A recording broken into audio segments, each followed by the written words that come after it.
Hello, everyone. Today we are talking about audiobooks. I am Melody Ann, your host. Have you heard of community-based publishing? If you have a book in you, Author Nation will help you create a roadmap to success. Then join our community to receive the structure, the accountability, and the inspiration you need to finish and publish your book. Grab our planning checklist at authornation.online to get started. The link is scrolling past you right now. It is also in the description. Our guests, we have two guests today. Kendra Murray is the girl next door who got a hold of a microphone. She is a voiceover actor who is never without an audience, even if she comprises all the voices in the room. Kendra validates your commercial spot, your corporate announcement, or your dramatic character role with an authenticity that makes listeners trust her, which is really the heart of what every professional intends to achieve. An award-winning producer with a get-it-done with a smile attitude, Ralph Scott produces audiobooks, audio theater, scripted entertainment commercial spots, or pretty much anything within the live or recorded audio arena. Give him a studio and your manuscript, and he'll vibrantly breathe life into any character you craft. Let's welcome Ralph and Kendra from Squeaky Cheese Productions. Hey, how are you today? Really well. Good. It's just terrific being Happy here. to be here. Wonderful. I'm still paying the price of borrowing the girl next door into. I think I need to talk to her spouse and say, "Hey, we promise to return her after the next session." Oh wait. Wait a minute. That would be me. Yes, you have that conversation. It's an important one. Don't upset anyone. Don't upset anyone. All right. So I heard a rumor that you should never let a cat in a studio. Yeah, that's true. Why not? You should never let a cat that isn't fed in a studio.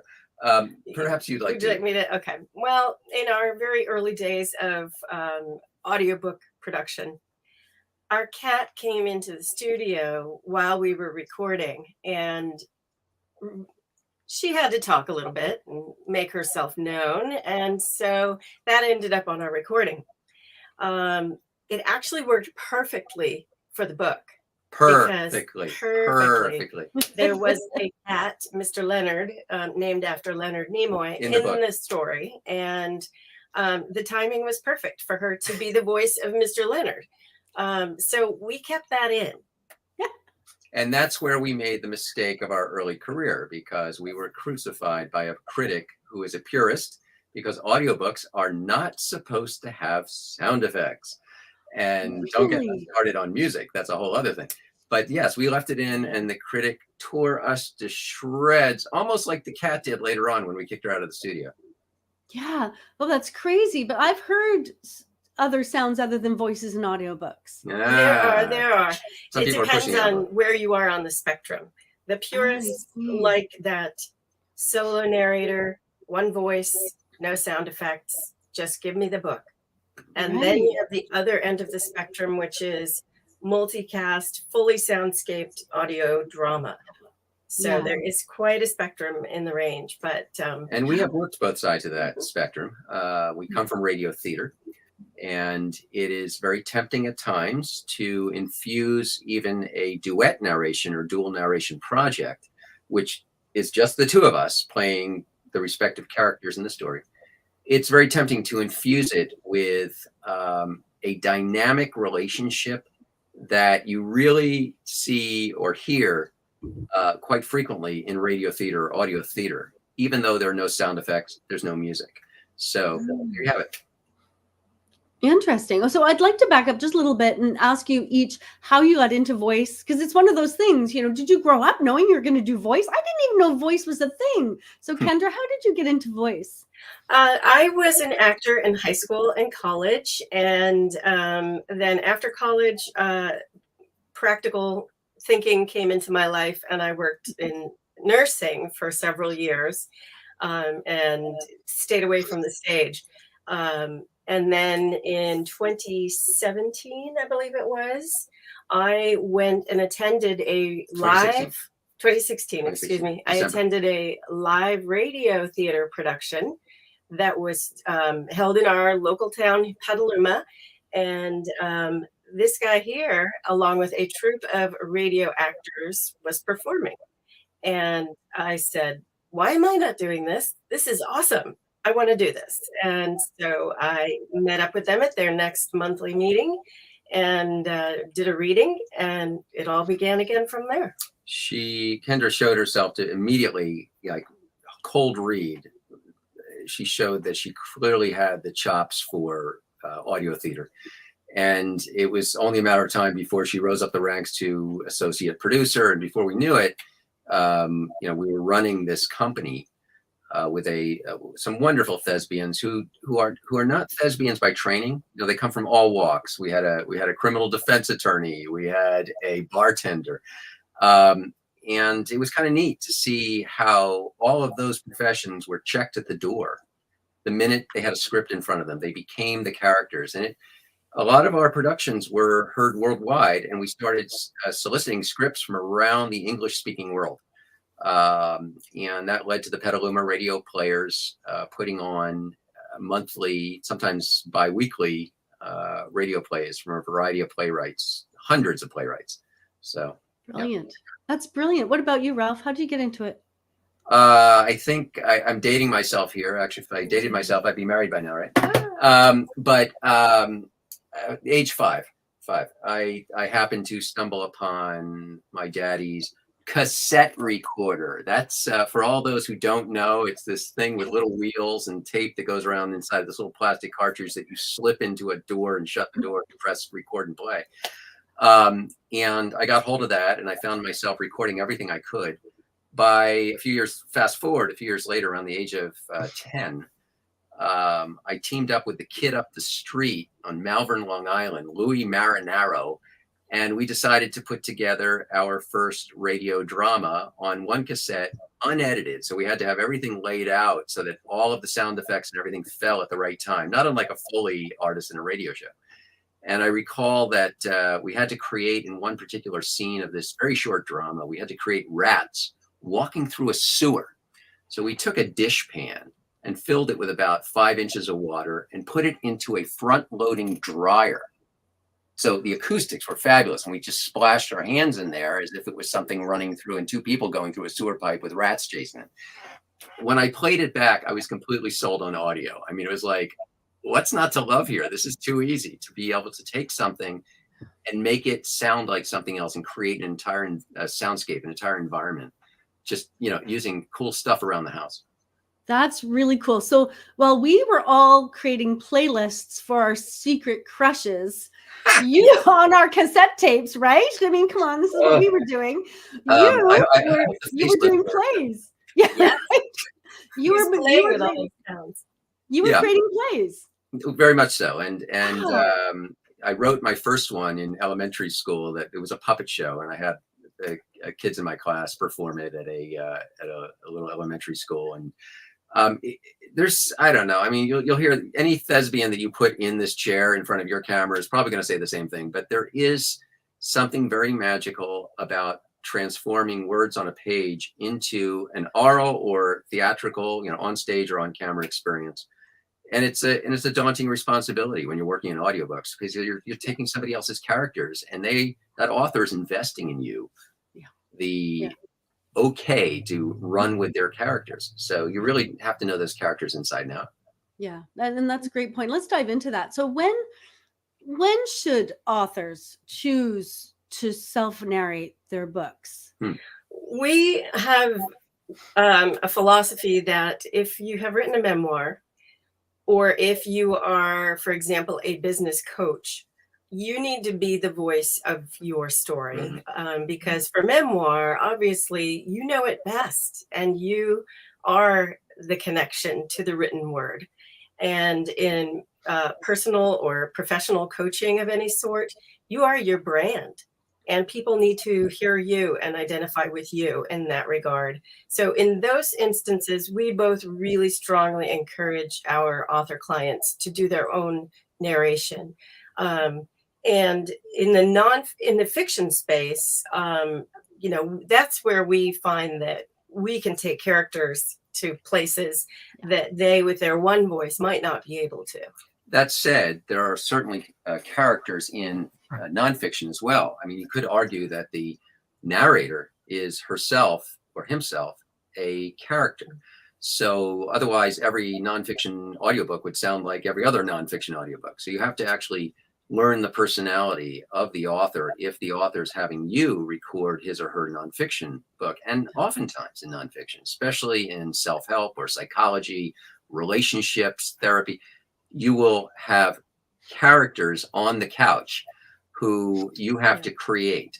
So just because it has the word nonfiction in it doesn't mean that there isn't a place for a narrator. But as Kendra says, when it comes to motivational speaking, when it comes to memoir, you're your brand and you're yourself. You know your story best. So that's where, as a director and a producer, that's where we will work with the author to ensure that their performance is up to speed with the best of what's out there in the market. So that's where we are directing them either via Zoom or they're coming into our studio here in Petaluma. It's a lot of work. Some people immediately take to the mic. Others have a bit of mic fear. So we have to work with that person and give them, not by emulating what we do, but by bringing out, and Kendra's very good at it. I just sit there and my mouth drops open when I watch her direct somebody. I'm like, whoa. She has a way of bringing out their soul. And I give it back. Vampire Let her keep it. That's good. That's good. Yeah. So yeah, when I put this out on social media saying, hey, we're talking to Squeaky Cheese Productions, I had someone comment, it's like, but I'm a speaker. I'm a paid speaker. Shouldn't I be narrating my own book? And Definitely. So what I hear you saying is, yeah, maybe you should be, which leads me to this question. I was speaking to an author a few months ago. She wrote a book. She wanted to do the audiobook. She wanted to do it herself. And she tried to record the introduction. I don't think she could get through the first paragraph of the introduction. She gave up. It's like, I can't do this. I can't do this. I thought I was just going to I thought I was going to do it, but I make so many mistakes, and I just, so what is your advice for people like her who are just, I think I should be doing it, but well, there's a couple of issues that it present itself in that scenario. One is technical, and just being comfortable in what the environment of recording is, and getting used to that and practicing. So we do that ahead of actual recording. We do practice sessions with our author clients to help them get comfortable with the process. Another piece of it is what happens to professional narrators as well, which is called imposter syndrome, where you don't believe you're good enough to do that, right? And so that's something that we kind of have to work through individually with an author client to say, okay, this is your story you're telling. Have this conversation with us. This is just us. We're just talking about your story, so that you don't have to feel like you're in a auditorium of thousands of people saying these words and feeling uncomfortable in your own skin. You're just having a conversation with us. If you think about it, a DJ on a morning drive talk show, while you're driving around your car, you're going through Vancouver, for example, and you're on your way to work and you're listening to this morning talk show host, and you're getting engrossed in the conversation that host is having with a guest. But you swear, if you really thought about it, if you pulled the car over, you would swear they're talking to you. You would swear that you are the only other person in that space. And yet they might be, especially Vancouver, they might be talking to hundreds of thousands, if not millions of people who are hearing that. And then when it gets syndicated, billions of people, right? So that's really one of the key ingredients is, and Kendra has a knack for, she'll encourage the author when they're here in our studio to bring a photograph and put it behind the microphone, somebody they know, right? And talk to that person, or at least imagine that they're talking to somebody, because it's when she gets them to that point, it's like I don't know, I won't say you hear angelic choruses, but it is almost like the heavens open up, because now the narrator, who was formerly an author or a speaker, now the narrator becomes accustomed to, so This is no different than if I'm sitting in a cafe across from somebody having a conversation. And so we spend a lot of time getting them to that point, getting them out of their own way. Yeah. And that's so interesting, because when people are writing a book and it becomes very generic, this is the very similar advice I give to them.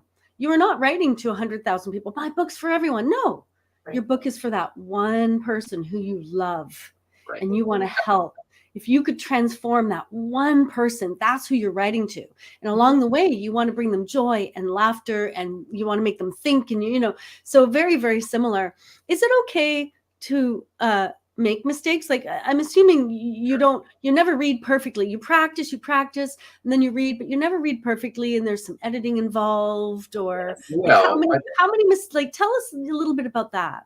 I'll throw that to my colleague here, but before we do, let me just say that we don't read, we perform.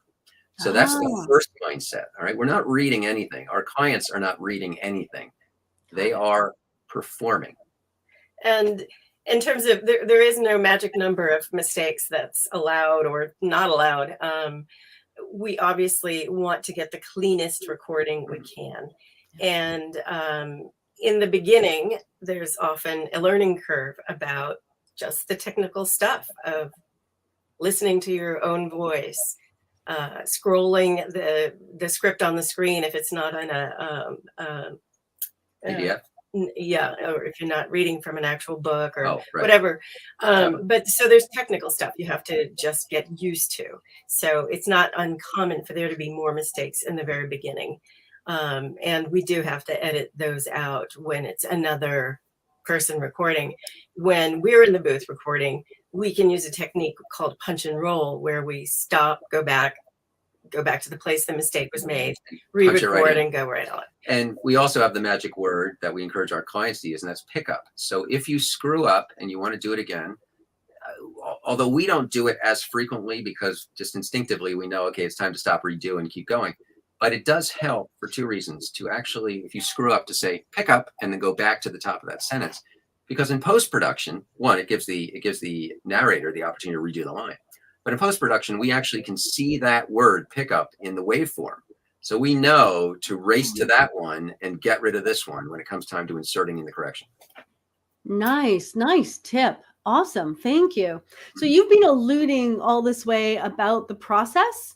You've been like, do this, but can you kind of put it together? So somebody hands you a book and you have to go from words on page to performing it. Kind of, what is your process? It's similar in nonfiction and in fiction.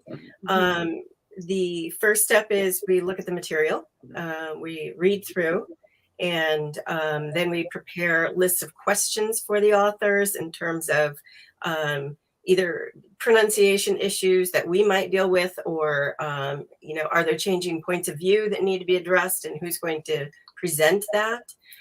So those would be some basic things we would get going. And in fiction, of course, we would be definitely delving into every character and, their general outside of the book definitions of themselves, and what do they have to lose? What makes them a three-dimensional character? All of those things. So we'll ask the author to actually provide us with a spreadsheet, an Excel spreadsheet, that lists all the character names, even the minor characters, and brief descriptions. Their age, their if they have an accent, what their relationship is to other characters within the story, and as Kendra says, what do they have to lose? What is that Achilles heel that if it hits them, it's going to potentially destroy them? Well, once we have that written, now we go into studio before we begin recording the book. And we will record character variations, and then for each of those characters, and send them to the client, usually as one linear file, and say, what do you think of take 1 or 3 or 6? And and not every narrator does this, but we prefer it because it allows the author and the author's narrators to cross the finish line together. Once we've all signed off on how the characters should sound, then there's really no debate later on whether or not that should have been a mid-Atlantic or a Southern accent or. So then the next step is to go to studio, and maybe you want to pick it up from there. Yeah. So if we're recording the book, then we record all of our chapters, parts, whatever the specifics of it may be for that, and then begin our basic editing to clean things up. And then after that, it goes to get mastered so that the files have a beautiful audio synchronicity between the beginning of the book and the end of the book. Everything just sounds good. Stuff that is of a magical and technical nature that I can't describe because it's beyond my comprehension how to do some of those wonderful things. Mastering really is an art form unto itself. And we work with 5 mastering engineers who are veteran engineers. And I'd like to say that they make us look good or sound good, but we are still delivering them edited material. So when they get it, we've already cleaned up all the pickups. We've already inserted all the pickups. We've cleaned up all the narrative for the most part. But our mastering engineers will call us on the carpet because they're also listening.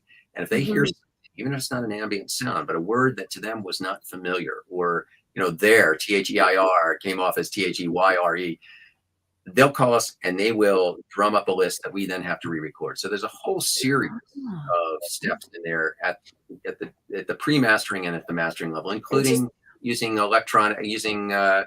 AI for purposes of proofing. Yeah, just like in the written process, proofing is a huge part of the ultimate success of the final story.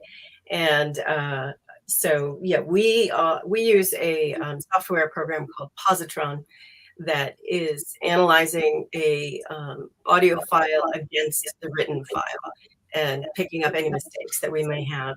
And it drives us nuts because it's a love-hate thing, because it frequently finds things that we were sure we had caught everything, and it still finds stuff. And sometimes the things it finds are just nuanced things that we leave alone. But yeah, it finds things and it adds an extra dimension to our labor. But it always helps us to turn out a technically perfect audiobook. So once the engineers have that done, their work is done, and then the author has a chance to hear the entire book, and then it gets uploaded to whatever platform they're using for distribution. Like ACX or Findaway Voices. There's a number of them. Spotify, there's like 25 Audible, of them. all those. Yeah, that's fascinating. It has to go through their quality assurance team at the upload company. So at the upload platform. So, but it's very rare for us to have a project rejected, because that's why we bring in our mastering engineers. They make sure that it adheres to or exceeds the guidelines of that particular platform. Yeah, this is fascinating. And Shirley May has just commented, "Hi, this is very interesting." So Shirley May, this is really, really interesting. Thank you so much. And this kind of answers a question, because I know a lot of authors say, like, well, will they understand the nuances? Will they understand the emotion? Will they understand, because you don't, when you read a book, you don't get the background, you don't get the context. So as the reader of the book, you're filling in those pieces. But as an audiobook, the narrators are filling in those pieces for you, and you as the reader are depending on the narrator for that emotion, those emotional nuances, right? For those nuances. Sure. Yep. Right. And well, I'd like to comment on that, if I may. It points to a fundamental difference, and we have nothing against movies, and we watch film noirs and cheesy sci-fis all the time on Netflix, but it does point to a very interesting chemistry, if you will, that happens within the brain when you compare the visual media, of which we are completely saturated, whether you're walking into a restaurant and there are TVs everywhere, or whether you are looking at your smartphone 24/7. Compare that to the audio only arena. There have been a lot of studies that have established beyond any reasonable doubt that something happens within the brain. Sections of the brain light up during an audio only experience that don't light up during a visual multimedia experience. So in that regard, the listener is painting the picture that the author via the narrator has presented. So it really is a very interesting intimacy between listener and author via narrator. Yeah. And in that regard, we would like to think that that's probably why there's been such an explosion of audiobooks in the last 5 years. Yeah. And that's it. You've nailed it. Because, when I read a book versus when I listen to somebody read it to me, sometimes I've read a book and then somebody will be reading to me something and I've read it and it's like, well, that's not how I read it. Mm-hmm. Right. But if I've never read it before and I'm listening to somebody reading a book, they get to sway me in Sure. how I respond to the book. And yet I'm still creating the images because those, Exactly. as you said, those studies that say something is going on in our brain when we're listening to audio that isn't happening in movies. It's like, yeah, we're running a movie in our brain and it's lighting up those sections of our brain where we're visualizing this. So I think that's really, really cool and really interesting. So it's important that you get all that background information from the author so you understand the intent. Yes. But then you're also going to put your own flavor in it because you are you and you interpret material Sure. in your own way, right? Exactly. Yes, that's part of the responsibility of an actor presenting somebody else's material is to examine it and then find that interpretation that they believe is conveying the passion of the author in the story. There was a very interesting article that came out. I think it was New Yorker magazine in the late 70s or mid to late 70s, where the writer of this very short piece wanted to see how many ways he could say the word and convey it in print. Donald Duck. So there's like Donald Duck, Yes. and then there were all these other interpretations. Well, in many respects, that's what we do, right? We're doing, we are bringing something to the text, but we are also extracting from the text the verbal and nonverbal cues that are in that story that help us create that moment and the character. Yeah. That's amazing. So, and emotion is one side of the storytelling. What are the other pieces of the storytelling?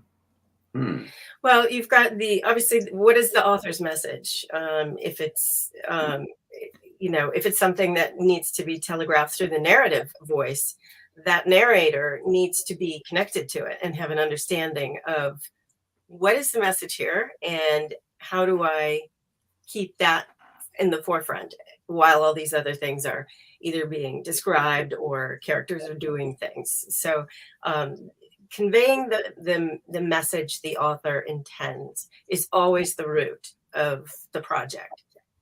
And in that regard, there's also context from scene to scene. So in a novel, you may have a character who is pretty much the character is the villain, but in order to achieve his agenda, he has to come off as the nice guy with certain people.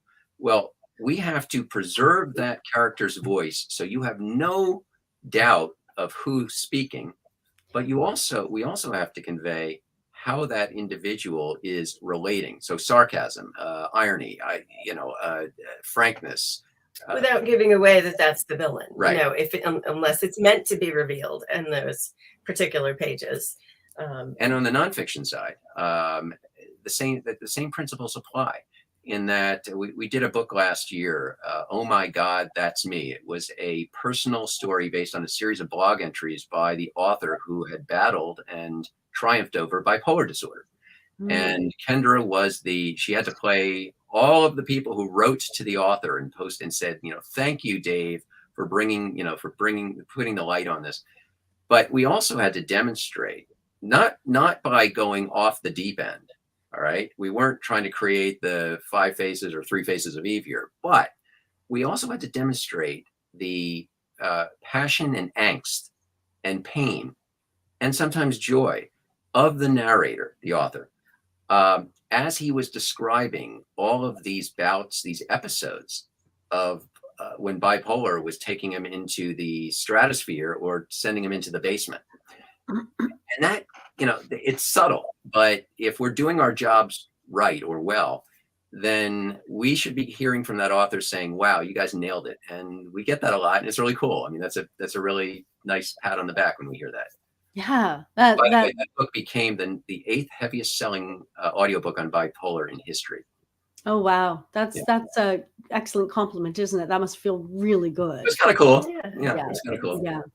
Lise is listening and she says, I have evolved from paper book to digitals, but prefer audiobooks these days. As a writer, my dream is to do my own audiobooks for my published works. Thanks, Lise, for listening in. And we've touched on this. So, and you know, Squeaky Cheese Productions can help you if you're doing your own narration, can help you with all those other pieces, right? So that's exactly. Definitely. Yeah.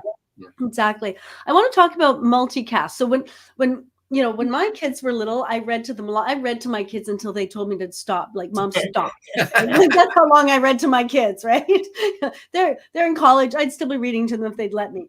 Anyway, so I did all the voices. I always did all the voices. Every character was represented by a different voice, by a different accent, by a different this and that. So I was this one person doing all of this. And you can do that.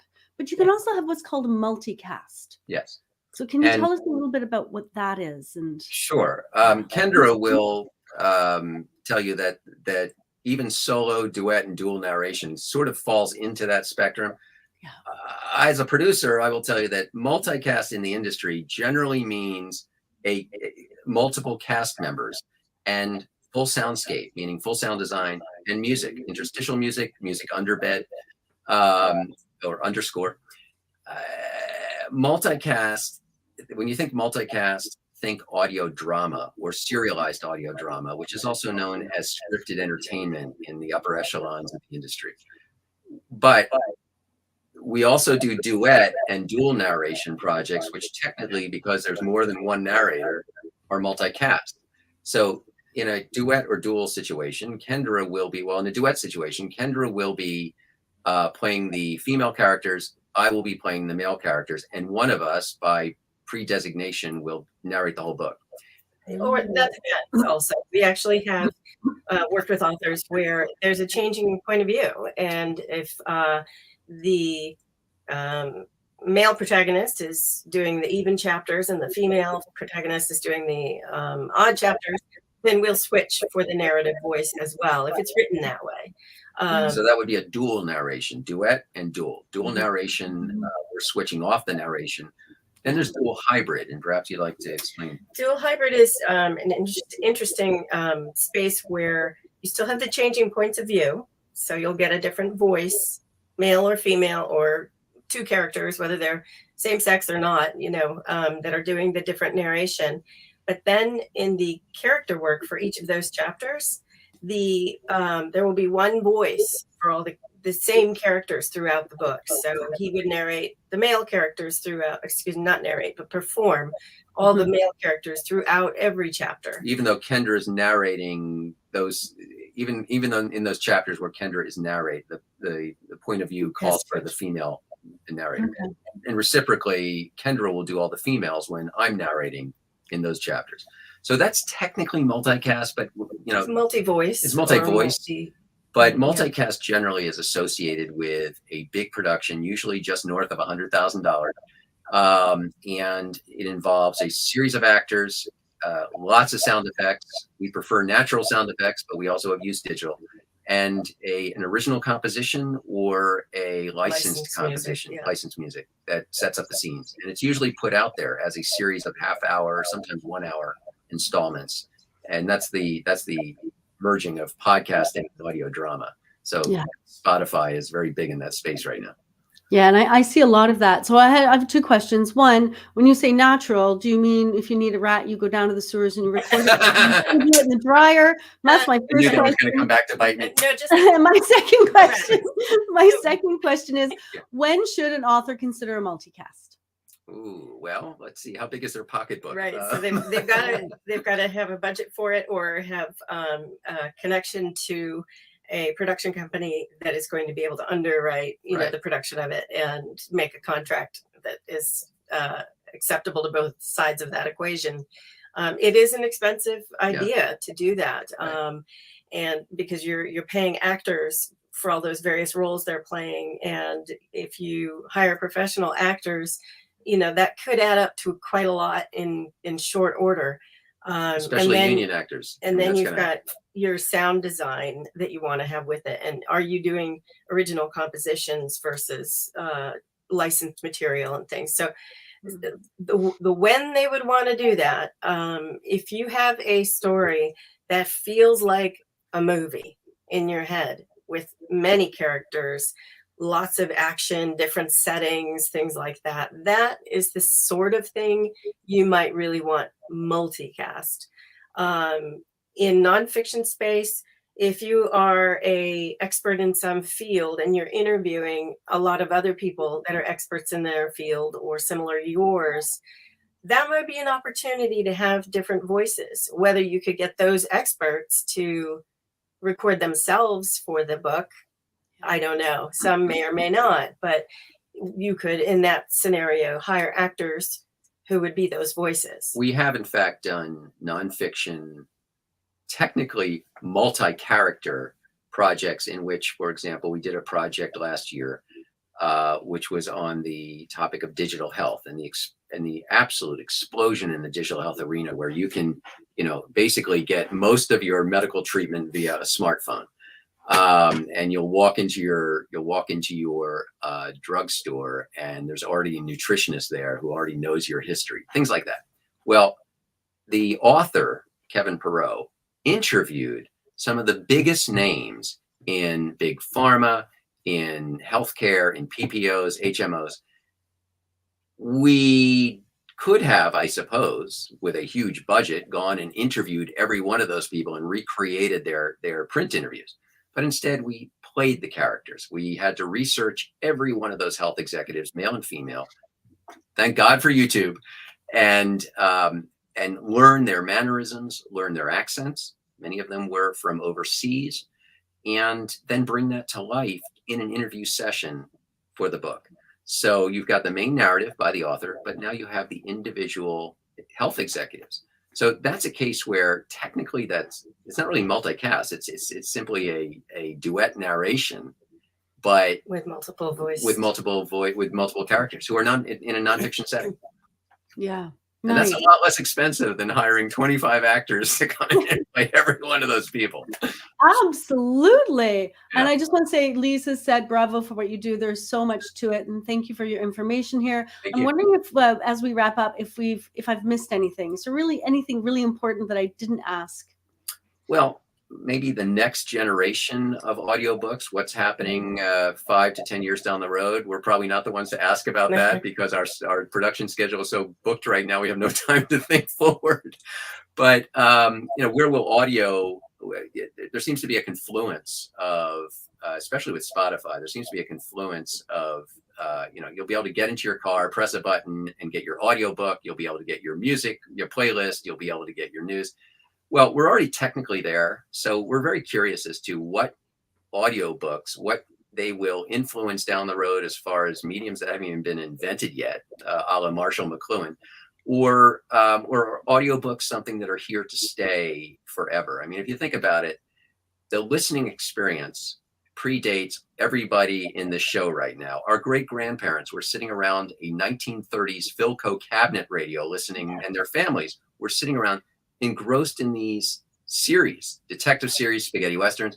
Well, now every Gen Xer and millennial who has access to one of these, which just coincidentally happens to be the shape of a cabinet radio, they are embracing serialized audio. Who knew that was going to happen? So, and that's going to have an impact on writing. I think sure. You'll probably be seeing that in the work you do, that how are things being scripted so that they are ready for that, ready to transition to that easily. I think that more and more writers are going to be going straight to audio as opposed to, I need my print book out first. It's happening. Sometimes you can create the demand through the audio that people want a copy of that book. And so that drives the print sales. Yes. Yeah, audio is a really interesting sales tool as well. Because keep in mind that if you want to get people hooked on your characters quickly, place 2 minutes or 3 minutes worth of your audiobook on Twitter and watch how many people jump in behind that and now want to buy the book, because that's selling your work for you. So there are advantages. It's harder to do that, I think, with a print book, unless you wave it on the street corner. Yeah, I've seen that. I've seen some authors like, I have to do the ebook first, or I have to do the print and then the ebook, or ebook and then the audiobook. So authors are starting to think about these things and try to figure out what's going to work best for them, right? Well, Sandra brought up an interesting point when she was talking about how it's influencing the writing. It's not unusual now in the audiobook sphere for narrators to be tapped just to play a scene, the way screenwriters bring over their acting friends to play out a scene, because things happen in the audio experience that the writer might not have considered. The old adage of, if it ain't on the page, it ain't on the stage. Well, in our case, if it ain't on the page, sometimes it ain't on the stage and in the ear. And there are things, we do that now. We will actually take a scene from a book and record it and send it over to the author and say, here's how it sounds. And they'll rewrite it. So. Exactly. If you're out there and you want to learn more about Squeaky Cheese, you can just go to squeakycheeseproductions.com and you will find everything you need there, including they can contact you through that, I'm sure, right? Yes, certainly. Yes. Definitely. Okay. And is there, you mentioned there might be a little bit of a gift for people if they're listening and they wanted to kind of get in touch? And yes, knowing that an audiobook is an investment, not to be taken lightly, we are offering anyone who has seen this interview and met us through your program, we will take $500 off the top of an audiobook that we end up giving a green light to and contracting. So I don't know anyone who's making that offer these days, but I'd like to take advantage of it. Absolutely. So mention Author Nation when booking and receive $500 off your audiobook recording package. Exactly. Exactly. Thank you so much. I would love if, just as we wrap up, you would give a shout out to one of the books you did that you just had so much fun with. I know you love them all, but just, is there one that you're like, that was just so much fun? I think one that stands out for me is called The Heir of the First Tower. And it is a fantasy novel with probably 50 characters that were in that. And they were from French, English, Asian, and Spanish cultures that we got to embrace. But she buried the lead. Every character is a bird person. All right. And so we have, well, you can't see it here, but we had props in our studio to motivate us. And there you go. You got it. To help us get into character, pictures from the author who created all these beautiful drawings with the help of an artist to describe each of these characters. So we were surrounded by this culture of bird people. It looked like a bird sanctuary in here. I mean, it was just wacky. So, and we were raising chickens at the time. We were raising 4 chickens. Yeah. So we really felt very connected to the whole aspect of what it was like to survive as a bird. And the author, Nicholas P. Adams, really neat guy. Yeah. I mean, I think he put up with a lot of our zaniness and he embraced it. And so shout out to the heir, H-E-I-R, of the First Tower. The Heir of the First Tower. Okay, go grab that book. You can see you have a lot of fun listening to 50 characters. So that's amazing. Thank you so much. Really appreciate it. And thank you for joining us today. Oh, thank you so much for inviting us. This was a joy. Yeah, it was. And we're very honored that you chose to have this conversation with us. Yes, thank you. And thank you for joining us out at Author Nation today. We're here to provide you with an experience, a seamless experience from idea to published book. Join the community, get the structure you need, the accountability, the motivation, and be surrounded by like-minded people who are on a mission like you to share their message with the world. You can join the community at authornation.community. It is scrolling past you right now. And next week, we are going to be talking to Nick Gray, because you want your book launch to feel like a cocktail party. So we're going to talk about how to build excitement around that. I will see you then.